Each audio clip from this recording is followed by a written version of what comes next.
2025-26 অর্থবছরের প্রস্তাবিত বাজেটে চিনি সয়াবিন তেলের দাম কমানোর প্রস্তাব করা হয়েছে। সোমবার বিকেলে রাষ্ট্রীয় সম্প্রচার মাধ্যম বিটিভি সহ অন্যান্য বেসরকারি গণমাধ্যমে একযোগে বাজেট প্রস্তাব উপস্থাপন করেন অর্থ উপদেষ্টা ডক্টর সালেহ উদ্দিন আহমেদ।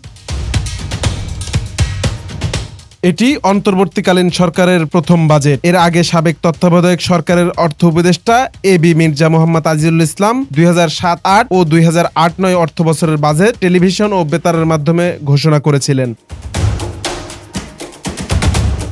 বাজেট বক্তব্যে অর্থ উপদেষ্টা বলেন, নিত্য প্রয়োজনীয় পণ্যের ঋণপত্রে 1% থেকে 0.05 করা হয়েছে উৎসে কর। নিত্য প্রয়োজনীয় পণ্য আমদানিতে উৎসে কর রাজস্ব আদায়ে কিংবা পণ্যের দামের ক্ষেত্রে বড় কোনো প্রভাব রাখে না। তবুও এক শ্রেণীর ব্যবসায়ী এই উৎসে করের অজুহাতে পণ্যের দাম বাড়িয়ে দেন।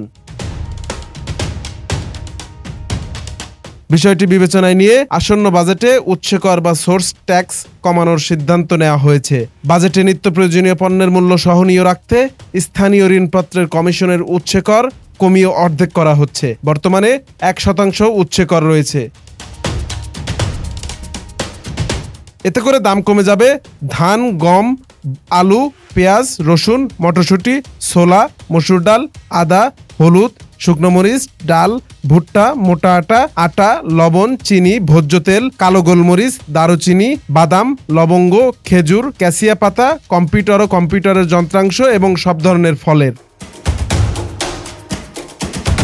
সেক্ষেত্রে এসব পণ্যের দাম কমতে পারে, যা সাধারণ মানুষের জন্য স্বস্তির হবে। প্রস্তাবিত বাজেটের আকার ধরা হয়েছে 7,90,000 কোটি টাকা। এটি চলতি 2024-25 অর্থবছরের মূল বাজেটের তুলনায় 7,000 কোটি টাকা কম, যা বাংলাদেশের ইতিহাসে প্রথমবারের মতো বাজেটের আকার হ্রাস পাওয়ার ঘটনা। হাবিব হাসান মোহন, ডেস্ক রিপোর্ট, বিডি আর্কাইভ।